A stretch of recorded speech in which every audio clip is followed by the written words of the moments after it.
Hello dear student, स्वागत है आप सभी का हमारे यूट्यूब चैनल कोटा क्लासेस पर। जैसा कि आप सब जानते हैं, हमारे इस चैनल पर आजकल शेयर मार्केट से रिलेटेड वीडियो सीरीज़ चल रही है और उसी वीडियो सीरीज़ का ये पार्ट 3 है, यानी भाग 3 है, तीसरा वीडियो है।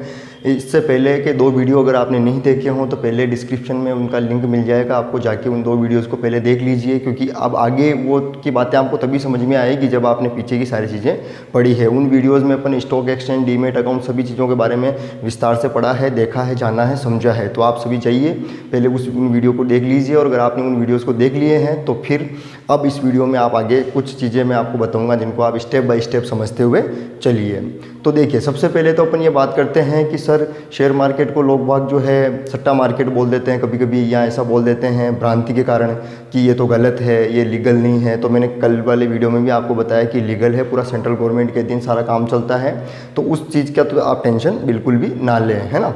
और दूसरी बात यह कि भ्रांति क्यों है, लोगों में डर क्यों है, तो भ्रांति और डर का कारण तो कुछ फिल्मों, मीडिया और स्कैम के कारण है, ठीक है ना।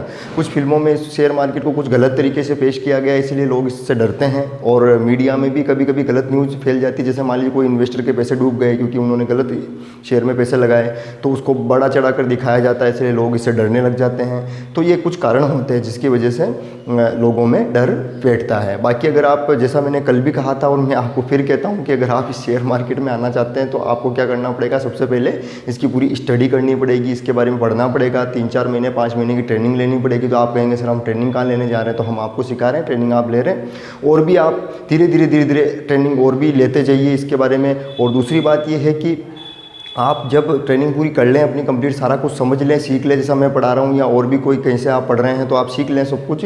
तो सीखने के बाद आप एकदम से जो है लाखों करोड़ों रुपए या ज़्यादा इन्वेस्टमेंट ना करें। शुरुआत में कम इन्वेस्टमेंट के साथ आप अपना काम शुरू करें, धीरे धीरे शेयर मार्केट को सीखें, देखें, समझें, और उन कंपनीज़ में ही पैसा लगाएं जिनकी जो बैलेंस शीट मजबूत है और उनका जो फंडामेंटल है, उनका जो इंफ्रास्ट्रक्चर है मजबूत है, और फ्यूचर में वो कंपनी बनी रह सकती है, ग्रोथ कर सकती है। ऐसी कंपनी में पैसा लगाएं जो फ्यूचर में बनी रह सकती है। ऐसा नहीं कि वो आज तो बढ़िया चल रही है लेकिन फ्यूचर में उसका कोई फ्यूचर नहीं है, वो बिल्कुल ख़त्म हो जाएगी, तो आपका पैसा भी डूब सकता है। तो आपको इन चीज़ों का ध्यान रखना है, नहीं आपको फ्यूचर देख के चलना है, पहली बात तो ये है। और दूसरी बात ये है कि आपको इन्वेस्टमेंट पर्पज़ से लेकर ही शेयर मार्केट के अंदर आना है। मतलब जैसे आप आए और जैसा आप सोचते हैं कि 5-10 दिन में, 15 दिन में, महीने भर में मैं लाखों करोड़ों रुपए कमा लूँगा, तो ऐसा शेयर मार्केट में नहीं होता है। आपको साल, 2 साल, 4 साल, 5 साल का लंबा इन्वेस्टमेंट पर्पज़ लेकर आपको शेयर मार्केट में आना होगा, तभी आप इस शेयर मार्केट से जो अच्छा पैसा कमा सकते हैं। तो अब आपके दिमाग में आ रहा होगा कि सर आप चलो यही बता दीजिए कि कौन से स्टॉक्स अच्छे हैं। तो देखिए, मैं इसका एक्सपर्ट नहीं हूँ, आपको ये नहीं बता पाऊँगा कौन से स्टॉक्स अच्छे हैं, लेकिन हाँ, कुछ स्टॉक्स का यानी कुछ शेयर का मैं आपको थोड़ा एनालाइज करके बताता हूँ, या कुछ बताता हूँ जिससे आपको कुछ जानकारी मिलेगी। जैसे रिलायंस कंपनी तो आप सभी जानते हैं, बहुत बड़ी अपनी इंडिया की कंपनी है, ठीक है। उसके जो शेयर हैं 20 मार्च 2020 को, जो भी निकला 2020 20 मार्च को, उस 20 मार्च के दिन उसके शेयर की वैल्यू 850 रुपये के आसपास थी। 850 रुपये का एक शेयर था, मार्केट में चल रहा था। उसके बाद क्या हुआ कि जैसा आपने सुना होगा अभी कि जियो प्लेटफॉर्म्स में जो है काफ़ी लोगों ने काफ़ी कंपनियों में हिस्सेदारी परचेज की है, काफ़ी शेयर्स उनके परचेज किए हैं जियो प्लेटफॉर्म के। और जियो तो आप जानते हैं रिलायंस की कंपनी है। तो उसके कारण क्या हुआ, एक अच्छी न्यूज़ जो है इकोनॉमी में फैली और मार्केट में उनके शेयर की वैल्यू धीरे धीरे बढ़ती गई। और आज जब ये मैं वीडियो रिकॉर्ड कर रहा हूँ 25 जून को, तो उस दिन तक यानी 3 महीने के अंदर अंदर जो है उस शेयर की प्राइस 850 रुपये के आसपास से लेकर अभी जो 1750 रुपये के आसपास हो गई है। यानी अब आप देखें तो आपके जो शेयर थे वो लगभग डबल रुपये के हो गए, है ना। यानी 100% रिटर्न आपको केवल 3 महीने में इस कंपनी ने दिया है ना। तो 3 महीने में आपने 100% रिटर्न कमाया है। इसको थोड़ा सिंप्लीफाई करके, सरल करके समझते हैं। जैसे मान लीजिए 1 लाख रुपये मान लीजिए आपने शेयर में लगाए होते हैं रिलायंस के 20 मार्च के दिन, 20 मार्च 2020 को लगाए होते हैं, और थोड़ा पेशेंस रखते और बने रहते उन शेयर्स में, तो उन शेयर की वैल्यू धीरे धीरे बढ़ती जा रही थी। और 3 महीने बाद आज 25 जून 2020 को उस शेयर की वैल्यू 1740 रुपये, 1750 रुपये के आसपास चल रही है। यानी अगर आपने 1 लाख रुपये 20 मार्च को लगाए होते तो आज 25 जून तक वो पैसे जो है आपके 2 लाख रुपये हो गए होते। 3 महीने में आपके पैसे डबल हो गए, है ना। देखिए 3 महीने में आपके पैसे डबल हो गए। जो पैसे नहीं तो बैंक कर सकता है इतने जल्दी डबल, बैंक तो डबल कब करता है आप जाने। बैंक में जब आप एफडी कराने जाएंगे ना, तो आपका पैसा 10, 11, 12 साल में डबल होगा। यानी आप बैंक में पैसा जमा कर देंगे तो आप 5 लाख रुपए जमा कराए तो 12 साल लगेंगे, तब जाके वो पैसा जो है डबल होगा, है ना। तो ये है शेयर मार्केट, पहली बात तो ये है। दूसरी बात ये है कि जैसे मान लीजिए एक कंपनी का उदाहरण मैं आपको और देता हूँ। रुचि सोया आप सभी जानते होंगे, पतंजलि का प्रोडक्ट है, पतंजलि की कंपनी है ये, क्योंकि ये कंपनी तो रुचि सोया है, लेकिन कब पतंजलि ने इसको एक्वायर कर लिया, यानी खरीद लिया था जनवरी 2020 में, और इसका IPO लॉन्च उन्होंने किया था। तब उस शेयर की वैल्यू जो थी, IPO जब लॉन्च किया था उन्होंने लेकर आए थे 16 रुपये और 20 पैसे के आसपास जो इस शेयर की प्राइस थी। और अभी इस शेयर की प्राइस आज यानी 25 जून 2020 को इस शेयर की प्राइस जो है वो 1450 रुपये के आसपास चल रही है, यानी 1700-1800% का रिटर्न जो है इस शेयर ने दिया है। देखिए, उसने रिलायंस कंपनी ने 100% का रिटर्न दिया था, डबल किए थे 3 महीने में, और यहाँ कितने 1800% का रिटर्न जो आपको 3 महीने के अंदर अंदर लगभग मिला है। ठीक है, तो देखिए कितना अच्छा रिटर्न आपको यहाँ मिल सकता है। लेकिन जब मैं बार बार यही कहूँगा कि शेयर मार्केट जो है वो मार्केट रिस्क के ऊपर निर्भर करता है, इसीलिए आपको फंडामेंटल्स देखने हैं। और देखिए सबसे बड़ी बात क्या होती है, स्टॉप लॉस लेके चलना है। अब ये स्टॉप लॉस का क्या होता है, स्टॉप लॉस का मतलब ये होता है कि आपने कोई शेयर मान लीजिए 1200 रुपये में परचेज किया है किसी भी कंपनी का, तो आप स्टॉप लॉस लगा दीजिए कि यार 1100 रुपये तक अगर ये नीचे आ जाएगा तो मैं बेच के निकल जाऊँगा, है ना। लगाना पड़ेगा, नीचे भी आपको स्टॉप लॉस लगाना पड़ेगा। 1100 रुपये अगर ये आ जाता है तो मैं बेच के निकल जाऊँगा, आप फिर इंतजार नहीं करूँगा, क्योंकि अगर आप ये सोचेंगे ये बढ़ जाएगा, कोई बात नीचे जा रहा, जाने तो बढ़ जाएगा तब बेचूंगा, बढ़ जाएगा तब बेचूंगा, तो वो बढ़ेगा ही नहीं, और क्या पता वो कंपनी बिल्कुल खत्म हो जाए और आपके पैसे सारे के सारे डूब जाए। तो आपको स्टॉप लॉस लगाना है, और थोड़ा बहुत नुकसान तो आपको होगा। जैसे आपने 1200 रुपये में एक शेयर खरीदा है और अब 1100 रुपये पे आपने स्टॉप लॉस लगाया, 1100 में आप बेच के निकल गए मार्केट से, थोड़ा बहुत तो नुकसान आपको होगा, लेकिन थोड़े बहुत नुकसान में आप निकल जाएंगे, और वो नुकसान आप कहीं और पैसा लगा के दूसरी कंपनी में लगा के अच्छा खासा रिटर्न कमा सकते हैं। तो स्टॉप लॉस लेके चलना है, और जब वो शेयर बढ़ रहा है तब आपको आराम से शांति बनाए रखनी है, उसको बढ़ने देना, बढ़ने देना, बढ़ने देना, बढ़ने देना, और जब वो शेयर जो है वापस नीचे आने लग जाए तो उसको बेच के निकल जाना है। और तब बेच के निकलना है जब उसके फंडामेंटल मजबूत नहीं हो, जब आपको आगे महसूस हो। तो ये सारी चीज़ें आपको एकदम से समझ में नहीं आएगी, PE रेशियो ये वो सब कुछ देखना पड़ता है धीरे धीरे, जैसा मैंने कहा था 3-4 महीने की ट्रेनिंग के बिना आप शेयर मार्केट के अंदर ना आए। ठीक है, तो अब आप समझ पा रहे हैं मेरी बात को। मैं इन 2 उदाहरण के माध्यम से आपको समझा रहा था कि शेयर मार्केट में आप कितना रिटर्न कमा सकते हैं, लेकिन आप लोभ लालच में नहीं आए। ठीक है, तो अब अपन थोड़ा आगे बढ़ते हैं। तो डियर स्टूडेंट्स, मैं जो ये वीडियो आप पे शेयर मार्केट के लिए बना रहा हूँ, ये एजुकेशन पर्पज़ के लिए बना रहा हूँ, यानी आपकी एजुकेशन बढ़े, आपको नॉलेज बढ़े, इसके लिए बना रहा हूँ, है ना। मैं आपको ये सजेशन नहीं कर रहा हूँ कि आप शेयर मार्केट में जाइए और पैसे लगा लीजिए, है ना, ऐसा सजेशन मैं नहीं कर रहा हूँ। आपको आपकी नॉलेज के लिए बना रहा हूँ, पहली बात तो ये। दूसरी बात ये, कॉमर्स में जब आप CA CS बड़ी डिग्री करने जाएंगे या कहीं पर भी इंटरव्यू देने जाएंगे तो आपसे चीज़ें पूछी जाती है, तो आपका नॉलेज भी रहे। तो इस नॉलेज पर्पज़ से मैं ये वीडियोस बना रहा हूँ और आपको सतर्क भी कर रहा हूँ बार बार। लेकिन हाँ, अगर आप इस मार्केट में आना चाहें तो आ सकते हैं, लीगल है, इलीगल नहीं है। तो चलिए अब इसके बारे में और विस्तार से पढ़ते हैं। आज अपन पढ़ते हैं कि NSDL और CDSL क्या होता है। तो अब आप सोच रहे हैं सर ये क्या है, तो चलिए मैं बताता हूँ आपको ये क्या है।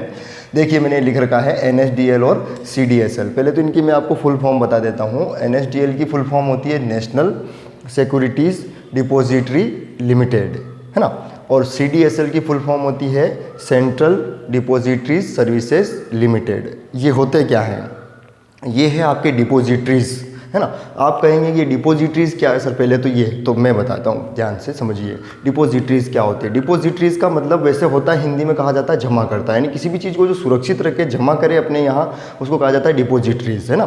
तो ये दोनों डिपॉजिटरीज है, और ये डिपॉजिटरीज क्या करती है, आपकी डीमेट अकाउंट ये खोलती है। ध्यान दीजिए, अब मैं आपको वापस कहाँ लेके जा रहा हूँ, डीमेट अकाउंट में। यानी डीमेट अकाउंट जब आप ओपन करते हैं तो ये डीमेट अकाउंट जो है यहाँ इनके यहाँ ओपन होता है। ठीक है, थोड़ा ध्यान से देखिए, मैं समझा दूंगा पूरी बात आपको कि डीमेट अकाउंट जो है ऑनलाइन आपके यहाँ ओपन होता है, यानी इनके यहीं ओपन होगा, ये सुरक्षित रखेंगे। और डीमेट अकाउंट में क्या होता है आप सभी जानते हैं, आपके शेयर जो है शेयर सर्टिफिकेट जो सुरक्षित पड़े रहते हैं। तो ये दोनों ही कंपनियां हैं, एक तरह से आर्टिफिशियल पर्सन है, गवर्नमेंट के अधीन आते हैं ये, है ना, सेबी के अधीन आते हैं। जो सेबी है वही इसको ऑर्गेनाइज करती है, सेबी ही इसको पूरा कुछ देखती है, तो ये इसके अधीन आते हैं। जैसा मैंने पीछे वाली वीडियो में बताया था आपको कि डीपी है, डीपी मतलब डिपॉजिटरी पार्टिसिपेंट, है ना, उसे कहा जाता था ब्रोकर कंपनी। मैंने पीछे वाले वीडियो में भी आपको बताया था, और मैं बार बार आपसे कह रहा हूँ कि आपने पीछे की वीडियो नहीं देखे तो पहले वो देख लीजिए आप, ताकि उससे आपका नॉलेज, बेसिक नॉलेज कंप्लीट हो जाए, तो आगे समझ में आने में कोई प्रॉब्लम नहीं आएगी। ठीक है, तो डिपॉजिटरी पार्टिसिपेंट क्यों कहा जाता है, पार्टिसिपेंट का मतलब होता है डिपॉजिटरी में ये भागीदार हैं। तो डिपॉजिटरी के ये भागीदार हैं, जो 15-16 हज़ार कंपनियाँ हैं जो आपके क्या करती है, पब्लिक के नीचे अपन यहाँ आते हैं, पब्लिक के क्या करती है, ये डीमेट अकाउंट ओपन करती है ना। अपन सबके इन्वेस्टर्स के डीमेट अकाउंट ओपन करते हैं ये, तो अपन इनका प्लेटफॉर्म यूज़ करते हैं, एप्लीकेशन और वेबसाइट यूज़ करते हैं और अपन अकाउंट खुलवाते हैं। तो ट्रेडिंग अकाउंट और डीमेट अकाउंट, दो अकाउंट ये खोलते हैं, आपको ये सब पता है।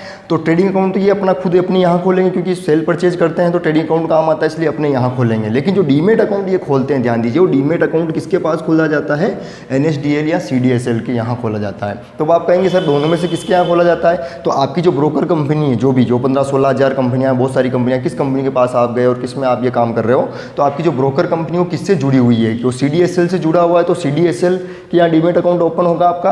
और अगर मान लीजिए ब्रोकर कंपनी NSDL के पास जुड़ी हुई तो NSDL से आपका डीमेट अकाउंट ओपन होगा। तो आप समझ रहे हैं कि डीमेट अकाउंट ये ओपन नहीं करते हैं आपके, खोलते तो ये हैं अपनी एप्लीकेशन के माध्यम से, लेकिन ओपन कहाँ होता है? यहाँ होता है। ताकि ध्यान समझिए, ताकि ये कंपनियां मान लो कहीं भग जाए, है ना, इनकी एप्लीकेशन है, वेबसाइट है, कहीं गायब हो जाए, भग जाए, ऐसा वैसे तो नहीं होता है। सेबी का नियंत्रण होता है, रजिस्टर्ड कंपनियां हैं, कहीं नहीं जाएगी। लेकिन फिर भी ऐसा हो जाता है, आपके मन में डर है, तो आपके डीमेट अकाउंट में आपके शेयर बिल्कुल सुरक्षित हैं इनके पास। आप इनकी वेबसाइट पर जाके भी आपने अपने शेयर जो है किसी को भी सेल परचेज कर पाएंगे। आपके शेयर जो है कहीं नहीं जाएंगे, 10 साल, 20 साल, 15 साल, 50 साल तक भी इनके पास सुरक्षित रहेंगे। और ये किसके नियंत्रण में आते हैं? सेबी के। और सेबी तो आप जानते हैं सेंट्रल गवर्नमेंट की एक ऑर्गेनाइजेशन है, गवर्नमेंट की एक संस्था है। तो आप समझ रहे हैं कि डीमेट अकाउंट खोलते हैं यहाँ पे NSDL पे और CDSL, दोनों में से एक कंपनी के यहाँ खोला जाता है। ये भी कंपनियाँ ही हैं, है ना, ये भी आर्टिफिशियल पर्सन है। NSDL जो है वो NSE से जुड़ा हुआ है, नेशनल स्टॉक एक्सचेंज से जुड़ा हुआ है। और इसकी स्थापना जो है वो 1996 में हुई थी, ध्यान दीजिएगा आप, 1996 में हुई थी। और CDSL जो है वो उसकी स्थापना हुई थी 1999 में, 1999 में उसकी स्थापना हुई थी।